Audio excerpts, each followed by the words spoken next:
프로이트는 집단 심리학과 자아 분석이라고 하는 책에서 집단이라고 하는 것은 거의 전적으로 무의식의 지배를 받으면서 하나의 유기적 신체를 구성한다라고 말합니다. 즉 종교단체나 군대, 정치 결사체 같은 집단은 무의식적 욕망으로 결합된 유기적 신체다라고 얘기하는 거죠. 이러한 유기적 집단들은 신이나 사령관 혹은 영도자 같은 초월적인 한 사람을 매개로 하여 다양한 사고의 흐름을 억압하고 개별적인 다양성을 통합합니다.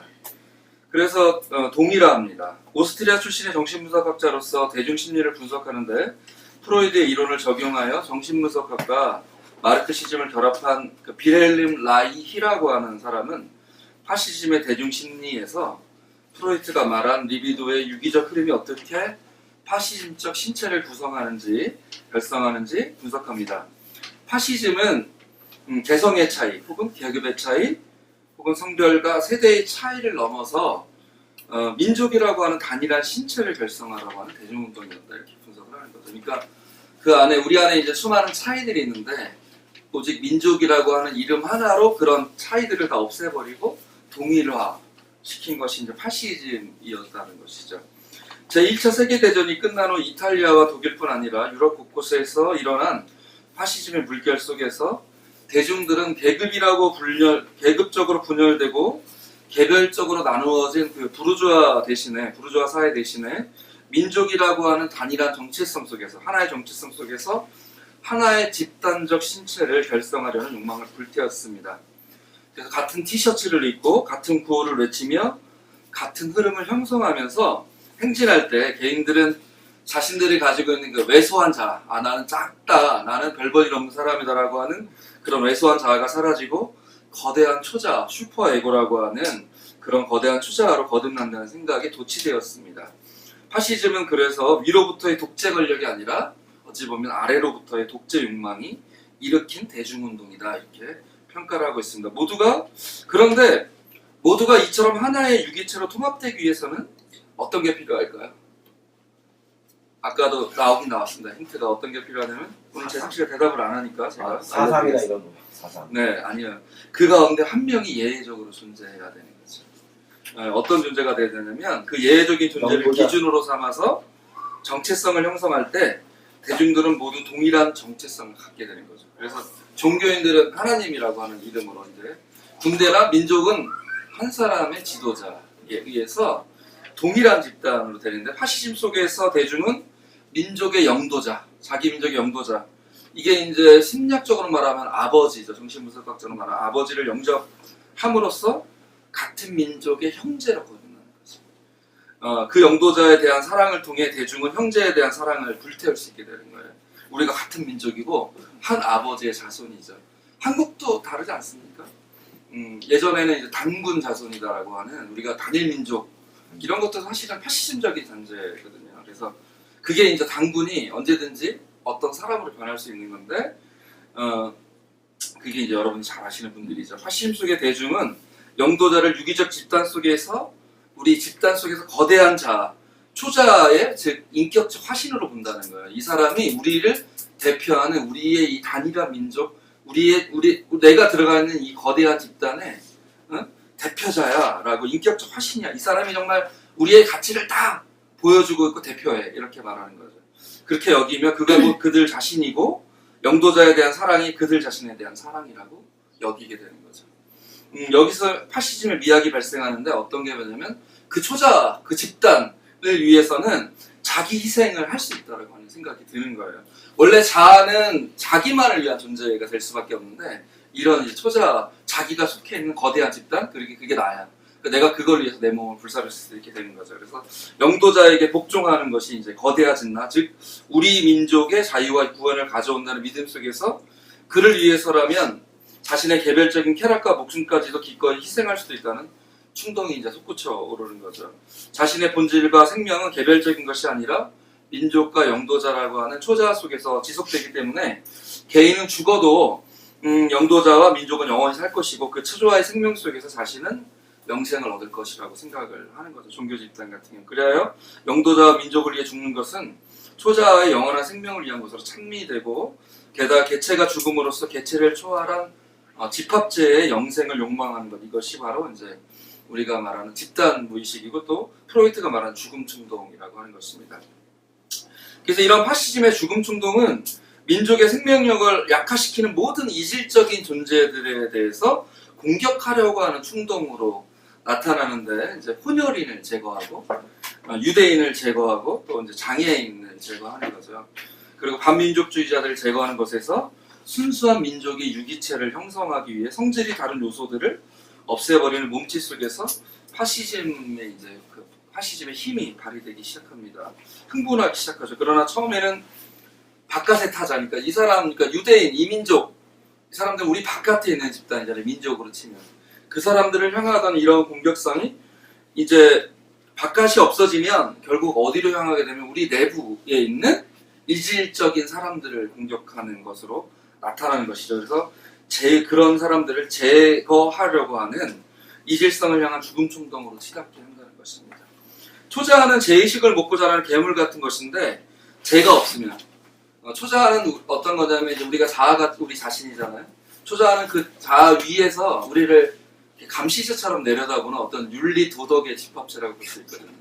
근데 이제 그렇기 때문에 초자아가 강한 사람은 어떤 사람이냐면 제의식이 굉장히 강한 사람이에요. 제의식이 강해서 그거에 좀 눌려있는 사람, 자아가 눌려있는 사람인데, 이 초자아는 결국은 윤리 도덕의 명령, 어떻게 보면 정원 명령이라고 하는 넌 이걸 해야 돼 라고 하는 명령 속에서 이민족을 제거하고 혼혈인을 죽이고 이렇게 다 해야 되는데 그게 없어진 거예요. 근데 제가 없으면, 즉 제거해야 될 이질성이 없어지면 살 수가 없잖아요. 그러니까 결국은 밖에서 보이는 이질성이 없어지면 자기 안에 있는 어떠한 그 이질성을 제거하려고 찾아서 제거하려고 하고, 중국에는 민족 내부의 이질성을 한꺼번에 제거하기 위해서 민족 전체를 죽음으로 내모는 그런 형태를 갖게 됩니다. 그래서 민족의 자살을 통해 민족이 부활하는 과정 속에서 파시즘의 죽음 충동은 완성된다라고 이런 얘기를 하는데요. 여러분 이런 얘기 들으면서 어떤 생각이 들었나요? 이게 이제 1930년대 이탈리아 독일이 이제 극단적으로 보여줬던 게 이제 그 나치와 무솔리니로 대표되는 그 파시즘 체계입니다. 그러나 결코 이런 현상은 그 나라에만 있었던 것은 아니고 그때만 있었던 것은 아닙니다. 해방 이후에 벌어졌던 48년 제주도 양민학살은 하나의 유기적 신체를 구성하려고 했던 집단들의 무의식, 사람들의 집단적인 무의식의 논리가 친일파들의 생존 논리와 만나서 어떤 유기체를 구성하려고 하려면 남한은 반공이라고 하는 유기체를 구성하려고 했던, 반공산주의가 마치 민족의 모든 그 대표성의 이념인 것처럼 구성을 하고 그걸 가지고 광기를 펼치는 비극적인 사건이죠. 오히려 반공산주의에 포함될 수 있는 양민마저도 적이라고 규정함으로써 제도 사람들을 3만 명 이상을 죽임으로써 이제 광기가 펼쳐지는 거잖아요. 그게 펼쳐진 거고요.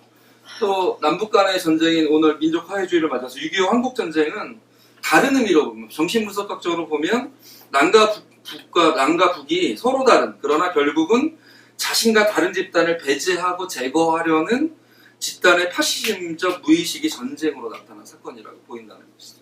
그래서 남쪽은 반공이라고 하는 이데올로기, 북쪽은 이제 친일파 제거나 뭐 남북한 통일이라고 하는 하나의 통일된 민족. 물론 그게 잘못됐다, 이거 어느 게 잘했다 잘못됐다 이런 것은 아닙니다만은 그게 이제 더욱더 강렬하게 나타나고 광기처럼 나타나서 마치 이제 우리가 태백산맥은 전쟁 전이지만 전쟁 후에도 이제 수많은 사람들을 죽이잖아요. 낮에 이제 이쪽이 내려와서 잡으면 얘를 죽이고, 밤에 저쪽이 내려와주면 쟤를 죽이고, 이게 왜 이렇게까지 극단적으로 나타나느냐라고 하면 그 안에는 어떤 곳에 단일한 어떤 정체성을 주는 곳에 내가 수속되어야지만 내가 살아갈 수 있다라고 하는 그런 집단적 무의식이 있었다라고 하는 것이죠. 그런 것들이 마치 이제 우리 여기는 이승만에 대해서, 그리고 북은 김일성에 대해서 하나의 파신적인 그 영도자를 중심으로 하나의 단일한 유기체. 우리는 모두 다른 사람 하나도 없고, 우리는 뭐 딱 하나의 다른 생각도 전혀 없고, 다른 사람도 없고, 우리는 모두 하나의 그 민족 혹은 하나의 형제, 가족처럼 나타나고, 그것이 우리 가족 안에 포함되지 않는 사람은 죽여야 돼, 배제해야 돼 라고 하는 것이 비극적으로 광기로 나타나는 것이 한국전쟁이라고 볼 수 있다고 하십니다. 지금도 우리 사회는 다르지 않습니다. 보수적인 사람들은 왜 그냥 뭐 개나 손을 내둬도 30%에서 40%를 득표하냐 우리가 농담으로 이런 얘기를 하는데 이렇게 되는 거예요. 박정희라고 하는 영도자라고 하는 그 사람에게 파시즘적인 그 아버지상을 심어놨어요, 자기들은. 그래 그 사람과 다른 생각을 하는 사람들은 존재할 수 없는 거예요. 그러니까 한국이 결국은 여러 가지 집단적인 정신성을 보이는데 어떤 거냐면 경제 개발 우선주의. 결코 떠날 수 없는 거죠. 박정희가 잘 살게 해줬다는 거예요. 밥 먹여주고 우리 아버지고 우리를 살린 반인반신. 네, 반인반신의 사람들이고 그 사람과 다른 사람은 모두 다 악이 되는 거죠. 우리 그 흐름과 다른 사람은 악이 되기 때문에 그 어떤 논리, 세월호 애들이 죽어도 박정희의 딸인 박근혜는 잘못한 게 없는 거예요. 영도자고. 그래서 막 그런 얘기가 나요. 청와대 박근혜가 있으면 이제 어른들 만나면 얘기가 안 될 정도로 답답함을 막 느끼는데 그 세대들이 가지고 있는 그 욕망, 하나의 단일한 국가, 그 대한민국이 막 맨날 그런 얘기 하잖아요. 우리 선생님도 그런 얘기 하시던데 막 우리는 뭐 세계에서 뭐 두세 번째로 이렇게 머리가 좋은 민족이고 막 자기네 민족의 우수성을 강조하는 내용을 근거가 없어요. 실제로 무슨 근거가 있어요. 수학 경시대 나가 우리나라 중학교 때 1등하고 고등학교 때 꼴등하는 거 아닙니까? 대학교 가서는 다 꼴등이고요. 창의력이 발휘되지 않기 때문에 그걸 푸지 않고 이거는 어떤 민족 간의 그런 문제들은 아니고 뭐 우리나라는 사계절이 분명하고 금수강산이라서 너무너무 살기 좋은 땅이라고 이런 얘기를 할 때마다 어디 근거 아니 물론 우리한테 익숙하니까 편한 거지 어떤 사람들은 그게 불편할 수도 있는 건데 그런 거를 하나의 이상시한다거나 뭐 그런 거죠. 그래서 박근혜로 대표되는 그 70년대의 파시즘적인 독재 요소가 지금도 이제 경제가 어려워지니까 그거 거봐 그게 맞았어라고 하는 어떤 밑에서부터 대등적 이데올로기로 파시즘을 지지하고 그게 영원할 것 같이 얘기하고 그러는 가운데 이제 그 사회적 약자들의 이제 다 죽어가는 그런 현상들이 지금 나타나고 있는 것이 굉장히 슬프게도 이게 위에서부터 만들어진 파시즘이 아니라 아래서부터 만들어진 독재 욕망이 불러일으킨 대중운동으로서의 파시즘이라고 하는 것이죠. 이러한 집단적이고 무의식적인 파시즘적 충동은 이제 어떤 걸로 나타나냐면 사회적 약자들에 대한 폭력의 관계로 나타날 것입니다. 그래서 여성, 장애인, 뭐 비정규직, 혼혈인, 다문화 아이들에 대한 공격뿐만 아니라 이데올로기적으로 다른 사람을 용납할 수가 없는 거예요. 그러니까 한국은 종북주의자라고 하는 말 자체가 사실 맞지 않잖아요. 친북일 수도 있고 친미도 있고 친일 수도 있는데 그것이 이제 우리 자기가 살기 위한 어떤 우리 사회에서 이런 걸 배워야 된다라고 하는 것들이 아니라 그냥 제거하기 위한 대상으로 중복주의자라고 하는 말이 붙죠. 그래서 이제 국제주의자들도 마찬가지죠. 한민족의 우수성을 인정하는 게 아니라 국제적인 연대를 주장하는 사람들이 이제 제거해야 될 대상이 될 가능성들이 많은데 주로 여러분들이죠. 또 이제 우리가 일하는 외국인 노동자들에 대한 혐오 같은 것들이 이제 그냥 어떤 제노포비아 외국인에 대한 혐오증이나 무서움으로 나타나는 그런 어떤 공포증, 두려움증이 아니라 혐오의 증상으로 나타나는 거잖아요. 그리고 이제 우리나라도 없다라고 할 수 없는데 이제 반일은 아주 그냥 역사 시간부터 계속 배워야 되는 어떤 것이라고 생각하지만 반일을 넘어서 이제 혐일, 일본을 혐오하거나 이제 결국은 어디 적을 만들어야 된다면 결국 우리는 아직은 북한이라고 하는 주적을 만들고 있기 때문에 중국이나 일본에 대한 적을 만들 필요는 없지만 만들지 않고 있지만 나중에 이제 그것이 이제 혐중, 반중에 대해서 혐중으로 중국인을 혐오하는 정서로 파도치고 제2의 한국전쟁을 통해서 나 아닌 타자를 배제하려고 하는 전쟁의 광기로 나타날 수 있는 게 이제 파시즘적인 요소입니다. 저는 이러한 한국전쟁 이제 민족 화해주의를 맞아서 이러한 광기가 계속된다면 이제 결국 민족적인 불상사죠. 그래서 자기만 살 수 있다면 나는 언제나 우리 민족의 주류 집단에 속해 있고 새누리는 늘 40%니까 나는 주류 집단이야. 아니면 나는 정규직이니까 비정규직은 돌보지 않아도 되라고 하는 그런 속에서 이렇게 민중들이 죽어나가고 약자들이 죽어나가는 사회 이런 광기를 어떻게 제거하고 어떻게 벗어날 수 있을까 이런 고민을 하게 됩니다. 여러분 어떻게 이러한 광기에서 우리가 벗어날 수 있을까요? 저는 아까 파시즘이라고 하는 것이 무의식적인 어떤 대중의 집단 심리라고 말씀을 드렸는데 이러한 무의식의 세계는 어떤 근거를 가지고 있냐면 결국은 소속감과 자기 근거를 주로 이제 그 무의식적인 동일시를 통해서 우리 위대한 한민족이라고 하는 동일시를 통해서 무의식적인 소속감과 근거를 갖는 그런 세계이죠. 이러한 소속감은 결국 다른 사람과의 강렬한 일치를 통해서 구해집니다. 그러나 자신의 존재 근거가 내가 아닌, 내가 존재하는 것은 내가 저 박정희 집단과 내가 일치됐을 때만 살 수 있어. 그게 나야 라고 하는 것이 이 내가 아닌 다른 존재가 나의 존재의 근거가 되면 굉장히 곤란해집니다. 그 사람이 죽으면 자기도 죽어야 하고 그 사람이 죽으라고 하면 죽어야 되거나 별볼 일이 없는데 계속적으로 환상을 품고 그 이데올로기에 빠져들 수 있는 것이죠. 근데 이런 것들은 보수적인 사람들만 그러느냐 하면 실제로 그렇진 않습니다. 우리 진보적인 사람들도 그러지 않나요? 데모할 때 집단이 너무 작으면 좀 의기소침해지지 않나요? 자기는 나는 오늘 내가 이 말을 하러 나왔으니까 이 말을 다 하면 난 데모를 다 한 거야. 그래서 들어가지 않잖아요. 근데 그 말을 하러 나가서 10명 모여서 그 말을 할 수 있으면 되는 거잖아요. 그 둘러싸인 사람들에게 아니면 누구에게든. 근데 이제 한 10만 명쯤 모이면 천천히 기온이 솟구쳐서 나는 주류에 서 있고 슈퍼에고의 일부분으로서 내가 우리 민족을 바꾸는 이것도 일종의 그 파시즘적인 거라고 할 수 있는 거죠. 그런 거대한 자아에 속해 있다 이런 느낌을 가지지 않습니까? 저는 이러한 근거와 소속감이 무의식적으로 작용하는 세계 속에서 집단적 무의식의 광기를 벗어나기 위해서는 집단 속에 속해 있으면서도 홀로 있을 수 있는 능력이 필요하다고 생각을 합니다. 집단에 속해 있지만 홀로 있다라고 하는 건 어떤 의미인지, 만약에 집단에 소속돼 있지만 집단에 휩쓸리지 않는다라고 하면 자기가 오늘 목적한 바를 충분히 이루려고 나가서 다른 것에 휩쓸리지 않고 집단적인 어떤 힘이나 그거로 표출되는 어떤 구호나 노래 막 흥분시키는 것에 따라가지 않고 자신의 이야기를 할 수 있다면 그런 집단 속에 좀 홀로 있을 수 있다라고 하는 건데요. 이런 경험들은 어디서 올까, 어떻게 가능할까 이런 고민을 좀 하게 되는 겁니다. 이제 이런 집단에 속해 있다가 집단에 휘말리는 경우가 우리 재승씨 많이 있죠. 사실은 데모하러 나가는데 별거 아닌데 자기는 데모도 안 했는데 우리 친구들 중에도 그렇고 저도 그랬던 경험이 있는 것 같아요. 데모를 갈까 말까 1학년 때 이제 눈치 보고 있는데 갑자기 정경이 던진 사과탄에, 우리는 페퍼포고도 못 들어가서 사과탄에 갑자기 이렇게 파편에 맞아갖고 피가 이렇게 좀 누구 하나 흘려갖고 돌아오면 갑자기 막 자기 이념과 상관없이 갑자기 과격해지는 케이스들 학생운동하면서 많이 봤고요. 또 우리 정경 애들도 그렇잖아요. 맨 처음에는 다 보니까 자기 친구들이야. 그래서 뭐 어떻게 막으려고 했는데 갑자기 자기 동료가 맞고 막 그러다 보면 뭐 그런 직분과 본분은 간 것 없이 그냥 무적기적인 그 폭력을 휘두르는 케이스들이 많이 있잖아요. 이런 어떤 반응, 자극, 이제 그런 것들이 정말 많잖아요. 집단적인 것에서는. 근데 그러한 것에 휩쓸리지 않고 자기 홀로 있을 수 있다. 그 소속감과 근거 없이도 자기가 존재할 수 있는 능력이 있을 때 저는 이것은 것이 가능하지 않겠냐라고 하는 생각을 하는 것이죠.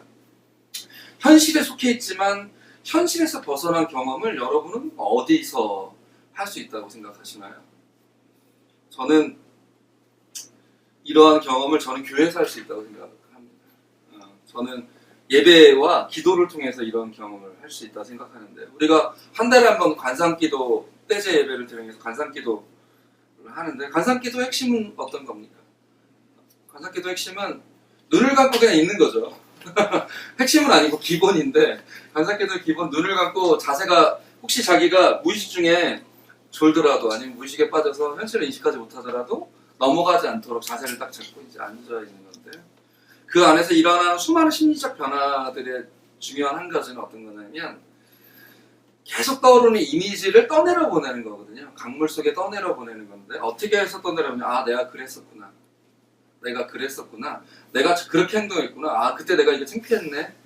근데 그거를 지금 막 물들이는 게 아니라, 아, 내가 그랬었구나. 나도 그럴 수 있는 사람이구나 라고 하는 것을 인정하면서 있다 보면 그 쓰레기들이 다 떠내려가고 자기 안에 있는 깊은 어떤 관계 속으로 들어갈 수 있다라고 하는 게 이제 관상기도였는데요. 이렇게 관상기도라고 하는 것을 통해서 자기를 보는 거죠. 근데 자기는 여기 앉아있잖아요. 근데 앉아있는데 자기를 보는 거예요. 그게 이제 뭐 어찌 보면 에고가 앉아있고 슈퍼에고가 보는 걸 수도 있고, 슈퍼에고가 앉아있고 에고가 보는 걸 수도 있는데, 자기는 현실 속에 김영희 선생님처럼 앉아있는데 그러는 자기를 자기가 보고 있으면서 자기에 대한 삶을 반성하는 거죠. 인식하게 되는 거죠. 그래서 내가 그런 집단에 휩쓸렸는지 아니면 내가 이 기도를 통해서 얻게 된 하나님과의 깊은 관계 속에서 계속 남아있을 수 있는지 그런 집단을 흥분시키는 어떤 요소들에도 불구하고 내가 홀로 있을 수 있는지 이런 것들을 바라볼 수 있는 게 이제 기도라고 하는 것이죠. 그래서 기도는 어찌 보면 하나님께 하나님 이걸 해주세요 라고 하는 그런 것보다는 내 자신이 이렇게 하나님의 뜻을 왜곡했군요. 내가 이렇게 행동했기 때문에 이렇게 됐군요 라고 하는 과정 속에서 하나님께 자기가 그런 사람이 되지 않게 해달라고 기도하거나 자신을 깨닫거나 아니면 자신이 별 볼 일 없는 존재로 느껴졌던 어떤 시간임에도 불구하고 이 시간을 통해서 자신의 존재감을 하나님이라고 하는 결국은 저는 우주적 나라고 생각을 하거든요. 모든 인간에게 손을 뻗치고 있는 우주적 기운, 우주적 나에 접속되는 그런 경험을 통해서 자기 자신을 긍정하고 자신의 부정마저도 넘어설 수 있는 그런 단계라고 하는 게 저는 이제 하나의 기도, 실천의 기도의 습관인 것 같다라고 생각을 합니다. 또 하나는 어떤 거냐면 샬롬의 경험인데요. 여러분은 아침 시간이 좋으신가요? 저녁 시간이 좋으신가요? 저는 나이트홀이라 저녁 시간이 더 좋은데 애들이 모두 자고 조용한 시간, 자기만의 시간에 평화함을 느끼는 어떤 시간들이 있다면 그런 것을 통해서 자신을 돌아보고 자신을 되새겨보는 시간을 가질 수 있겠죠. 어떤 분은 아침 시간일 수도 있을 거예요. 아침에 새벽에 일어나서 이제 예를 들어 여성분 같은 경우 밥하러 일어나는데 남자들이 밥하러 일어났는데 아무도 아직 일어나지 않았는데 그냥 고요하게 자고 있는 아이의 모습이나 남편 혹은 남자들도 배우자의 모습을 보면서 평화를 느낄 때가 있지 않습니까? 누구도 없는 시간에 그 누구에게 감사하는 마음이 자연스럽게 드는 그런 어떤 시간의 경험을 통해서 뭐 이런 샬롬의 경험, 평화의 경험들이 있어야겠죠. 그랬을 때 그 평화의 경험들을 가지고 자신이 이제 존재하게 될 때 그런 현실 속에 있지만 현실에서 벗어난 경험을 할 수 있는 것이죠. 제가 재밌게 생각하는 거는 이 샬롬의 경험 중에 하나는 다 맡기는 건데요. 자기 배우자에게나 어떤 거 딱 얘기할 때 보기 있어 자기 알아서 해가 아니라 그냥 알아서 다 맡기는 거죠. 이게 이제 사실 유아의 경험을 얘기하는 건데요. 이게 이제 위니카시라고 하는 사람이 비통합 경험이라고 하는 상태를 얘기하는 건데 어떤 거냐면 아기가 엄마한테 안겨 있으면 우리의 의식은 어떤 거예요? 우리의 의식은 아기가 커가면서 느끼는 의식은 어떤 거예요? 어디가 내 몸인지 어디가 내 바퀴인지 잘 모르는 게 맨 처음에 아이거든요. 그러다가 이제 자기가 내 손까지는 내 몸이야. 아니면 내 피부까지는 내 몸이고 그것은 바퀴야 이렇게 알게 되는 시간이 있는데요. 그러한 시간대쯤에 그게 더 지나면 어떤 걸 갖게 되냐면 이건 나고 여기 내 바퀴니까 외부의 자극에 자기가 죽을 것 같지 않은 불안을 느끼지 않으려면 늘 의식하고 있어야 되잖아요. 늘 의식하고 배척하거나 받아들이거나 어쨌든 반응을 하도록 에고가 이제 그런 자아가 역할을 하는데 그 아이는 어떻습니까? 그 전에 아이는 그걸 엄마가 다 해주잖아요. 충분히 좋은 엄마는 그걸 다 해주잖아요. 해주기 때문에 아이는 자기 자아라고 하는 것이 그래서 제가 아까 제목을 자는 것이 깨어있는 것이다 라고 얘기를 했는데 자기 자아가 꼭 뭐 나서서 내가 꼭 존재해야 되니까 이걸 꼭 해야 돼 라고 하는 의식에 꽉 차갖고 계속 세상을 둘러보고 이런 것이 아니라 그냥 자기 자신이 방어를 할 필요도 전혀 없이 엄마에게 의탁되어 있는 상태의 경험, 이것이 이제 비통합 경험이라고 하는데요. 이 경험 속에 있는 아이, 이 릴렉스된 아이만이 나중에 이것은 나고 이것은 바퀴야, 이런 관계는 이런 밖에는 좋은 것도 있고 나쁜 것도 있고 우주 전체에는 내가 이런 걸 그냥 보면 돼. 왜냐하면 다 나쁜 것만은 아니거든요. 그거를 못 가진 아이가 주몽이 그렇게 되는 거죠. 모든 건 저 사람 다 좋은 사람이고 저 사람 무조건 나쁜 사람 이렇게 편집 분열이 되는 거거든요. 편집해가지고 좋은 거는 다 양명한테 주고 나쁜 건 다 저한테 주는 그래서 막 어떤 사람은 정말 죽어도 자기 마음에 절대 안 들고 쟤는 무조건 나쁜 놈이고 이런 것들은 사실은 자기가 그런 경험들 속에서 충분히 전체적인 것들을 받아들이지 못하는 인식과 관련이 있거든요. 근데 그 전의 시간에 부모에게 충분히 내가 꼭 여기 존재하려고 청한교회에 존재하려고 꼭 말을 한마디 해야 돼. 아니 꼭 어떤 걸 해야 되라는 의식적 노력 없이도 그냥 편안히 믿고 맡기고 내가 여기 잠들어도 위험하지 않아 라고 하는 느낌 속에서 자신을 내어 맡길 수 있는 그런 상태라고 하는 것이 이제 비통합 경험이라고 하는데, 우리는 그런 것들을 이제 관상기도라든지 명상을 통해서 하나님과의 깊은 일치, 이런 것들을 맛보는 것이라고 생각을 합니다.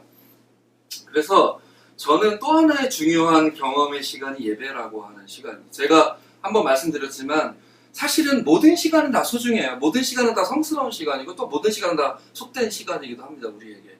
그런데 왜 주일이라고 하는 시간을 우리가 11시 반부터 12시 반 그 사이라고 하는 시간을 구별하냐면, 11시 반도 아니잖아요. 11시 45분쯤에 맨날 시작하잖아요. 어쩔 땐 40분이고. 하지만 우리가 시작할 때 꼭 하는 게 있죠. 제 손을 보고, 자기의 마음이 흐트러지는 손을 보고 우리 안에 있는 하나님께 경배함으로써 이 시간을 그런 시간으로 구분하려고 하는 시도 때문에 제가 여러분과 함께 기도하자고 하는 거고요. 여러분이 장난스럽게 혹시 끝나고 불러서 축복 기도가 끝난 다음에 이렇게 하지만 그거는 인사하려고 하는 게 아니고요. 오해하지 마세요. 인사하려고 하는 게 아니고 그 시간을 충분히 감사함에 대한, 하나님 감사합니다의 표현이거든요. 특히 여러분 마주보고 있는 사람 속에 계신 하나님에 대한 감사함의 표현으로서 시간의 시작과 끝을 어떤 그런 비통할 경험의 시간으로, 엄마에게 편히 나를 맡길 수 있는 그러한 시간으로, 하나님께 충분히 나를 맡길 수 있는 시간으로 놔둔 시간이 예배 시간이기 때문에 그렇게 구분하는데, 그러한 예배 시간이 안 된다면 우리는 24시간을 늘 눈을 뜨고 있다면 얼마나 피곤하겠어요. 근데 우리의 인생 전체를 눈 뜨고 있는 거랑 똑같다고 볼 수 있습니다. 그래서 제일 불쌍한 사람이 교회 다니는 사람 중에서 누구냐면 목사님들이세요. 왜냐하면 저는 준봉님도 그런지 모르겠는데 그 예배 시간이 되면 체크해요. 뭐가 잘못된 건 없는지, 이게 색깔이 맞는지, 빨간색이 십자가는 제대로 놓여져 있는지, 이거는 좀 양쪽 끝단이 그래도 어느 정도 맞는지, 이게 예민한 사람뿐만 아니라 목회자가 되면 체크하게 되고요. 큰 교회 목회자가 되면 앞에도 안 가고 맨 뒤에 있어갖고 늦게 오는 사람 문 열어주고, 그렇게 하다가 자기가 그 시간에서 즐길 예배 속에서 충분히 들어가서 하나님과 만나는 깊은 경험의 시간을 갖기가 어렵죠. 그리고 부목사라면 또 목사님이 언제 눈짓으로, 말로 하기 어려우니까 예배가 이미 진행되면 꼭 눈짓으로 뭘 이렇게 딱 하면 눈을 바로 채고 바로바로 행해주면 사랑받는 부목사가 되고, 그렇지 않으면 눈치 없거나 내년에 나가야 될 어떤 그런 계약직, 1년 계약직에 비참한 신세가 될까봐 맨날 체크하고 두리번거리고 준비하고 걱정하는 그런 시간들이잖아요. 근데 우리 교회만큼은 저는 그런 생각을 하는 거죠. 때로 눈이 맞으면 문 좀 닫아줘, 이렇게 눈 맞으면 문 닫아줄 때 고맙지만, 그게 아니더라도 일어나서 필요하면 문을 닫고, 여기서 어떤 거리낌이 없는 거죠. 이 시간에서 나눠지는 어떤 이야기들, 우리가 그래서 뭐 복음 대화라든지 하나님 말씀을 나누는 것들도 제가 다른 교회에서 들으면 다 이단 같은 얘기들도 많이 하고 우리가 하지만, 자연스럽게 얘기하는 게 우리 안에서 느끼는 어떤 감성, 우리 안에 그 시간 속에서 느껴지는 그런 깊은 교제가, 만약에 그런 시간의 구분이 없다면 우리는 언제나 방어벽을 치고 자기 자신을 지키기 위한 노력 속에서 이 시간에 앉아있다. 우리는 그것만큼 불행한 시간이 없는 거예요. 그래서 저는 세상 속에 살지만 세상에서 벗어난 경험이 세상을 살아가게 하는 경험이 힘이 된다라고 생각을 하거든요. 그래서 유대인들은 일주일에 어찌 보면 6일을 일하고 하루를 쉬는 시간이지만 더 본질적인 시간이 안식일이라고 생각을 하는 거거든요. 우리 삶을 존재하게 하는 건 안식일이라고 생각을 했기 때문에 그렇게 안식일을 철저하게 지켰는데요. 우리가 주일 성수 막 교회 이런 걸 강조하는 교회는 아니지만, 저는 여러분에게 말씀드리고 싶은 것은 이 시간, 예배라고 하는 그 시간을 통해서 그러한 경험, 물론 그런 경험도 또 다른 경험의 능력치가 필요하겠지만, 그런 비통합적인 경험이 예배 속에서 일어나길 바라고, 우리 교회 예배 속에서 여러분들의 마음속에서 이 시간에 자기 자아의 방어를 풀고, 나는 그냥 우리 교회 사람들에게 모든 걸 맡겨도 난 살 수 있어. 내가 만약에 무의식에 빠진다면 어떻게 할까? 라고 했을 때 그런 생각들 혹시 안 해보시나요? 내가 무의식에 빠져도 나 대신 알아서 이걸 해줄 친구가 있어 라고 하는 느낌이 들면 굉장히 행복한 사람인데요. 교회 안에서 그런 경험들이 충분히 일어나기를 바랍니다. 그래서 우리도 모르게, 나도 모르게 한민족이라고 집단 속에 속해야 돼. 그래서 나도 모르게 어떤 집단을 지지하고 거기에 광기에 빠져 들려고 할 때 어찌 보면 의식적으로 더 그렇게 노력하고 요즘에는 더 사람을 막 부추겨 갈 때 우리는 남들이 보기에는 이 한 시간의 시간, 한 달에 한 번 있는 수요기도에 이런 시간이 아니면 아침에 그 잠깐의 시간, 저녁에 잠깐의 시간이 남들이 보기엔 잠자는 시간, 의식의 시간이 아니라 꼭 무의식의 시간처럼 자기가 없어지고 그런 같은 시간이지만 그런 시간이 지금 의식의 시간으로 이후에 살아가야 될 시간을 살게 하는 원동력과 힘이 된다고 하는 것이죠. 이런 말이 있죠. 기수가 말을 타는데 말에게 끌려가면 안 된다라고 하잖아요. 말을 타야지. 자전거를 제가 좋아하잖아요. 장애를 갖고 나서 자전거를 좋아하는데 자전거를 타면 두 가지 사람이 있어요. 자전거를 타는데 자기가 자전거에 끌려가. 자기가 발을 줬는데 어떻게 될지 몰라가지고 막 당하는 사람이 있고요. 자전거에 타면 너무너무 일체가 돼가지고 다니는 사람이 있는데 똑같은 것 같아요. 자전거를 타야지 자전거에 끌려가면 안 되거든요. 발은 자기가 줬고 있는데 자기가 끌려가면 안 되는 것처럼 우리가 이제 이 사회를 보면서 집단 무의식의 세계를 보면서 우리가 분노할 것도 많아요. 이 사회 그 19살 된 청년들 또 되게 슬프게도 다 세월호 친구들의 나이예요. 요즘에 죽은 친구들이 또 그 친구들은 또 97년에 태어나서 경제가 너무 어려워서 다 하나밖에 없는 가족의 자녀를 가지고 있는 집안의 아이들이에요. 70명이 그렇다잖아요. 250명 된 70명이 한 자녀밖에 없는 그런 일을 보면서 우리가 분노하죠. 분노해야죠. 분노하는 게 당연하고 분노하는 게 당연한데 그렇지만 분노에 끌려다니면 안 되는 거죠. 우리가 분노 의도적으로 한다 그러잖아요.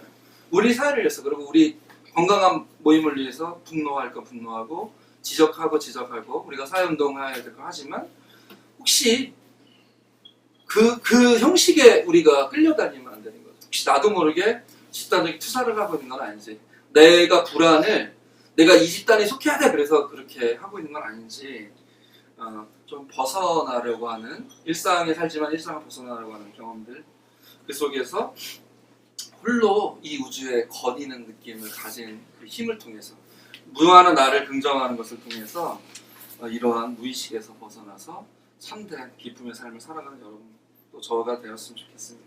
같이 묵상하겠습니다.